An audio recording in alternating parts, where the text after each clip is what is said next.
Income inputs. As we've seen, the income inputs can be tailored by selecting either currently owned property or potential purchase. If you select potential purchase, we will get 4 extra variables at the top, which pertain to potential purchases only. We can then either click on Show Notes to show very short descriptions, or hide notes. So we'll just hide the notes for the moment, and let's just have a look at the options here. We have a slider here.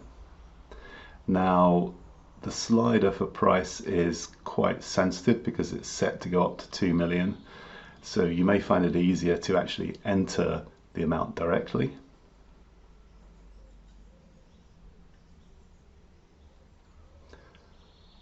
Alternatively, you have the option to use these up arrows and down arrows.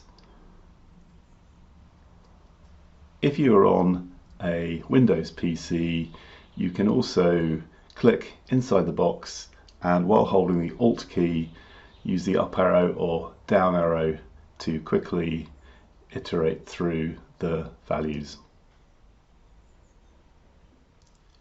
It's also interesting to see how, as you use the slider in this example, the cap rate and net cash on cash variables are affected.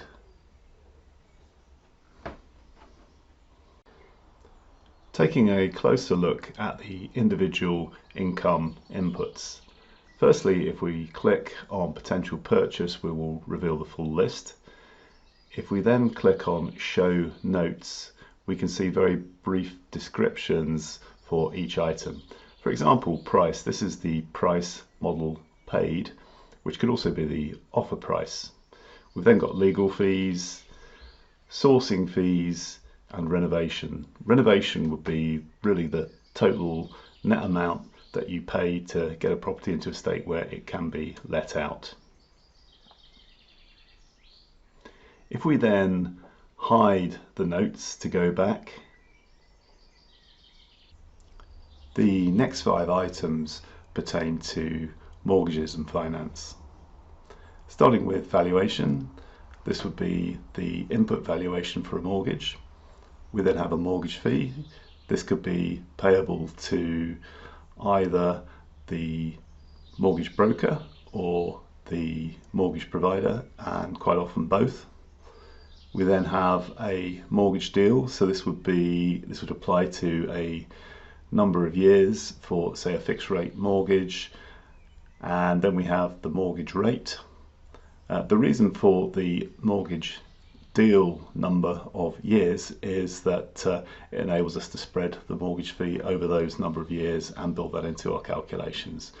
We then have the borrowing percentage, or the amount that we borrow as a percentage of the valuation. Moving on to rent, there's not much to be said about that. It's monthly rent. Then occupancy, I tend to set this around 95% because anytime a property becomes vacant, it gets filled very, very quickly, and my tenants just don't want to move out because the rental market is so tight and it's a nightmare trying to find somewhere new to rent. Expenditure, I set this here as a percentage, but we've also output a pounds value. Now I tend to set this quite high. It could easily be 35%. The reason being that I like to think about the costs of maintaining a property in its current state. Therefore, as a portfolio landlord, the thinking that I have is that every few years you need to plan on doing something. So for example, it might be every 50 years a new roof, every 30 years new windows, every 20 years a new kitchen, every 20 years a new bathroom.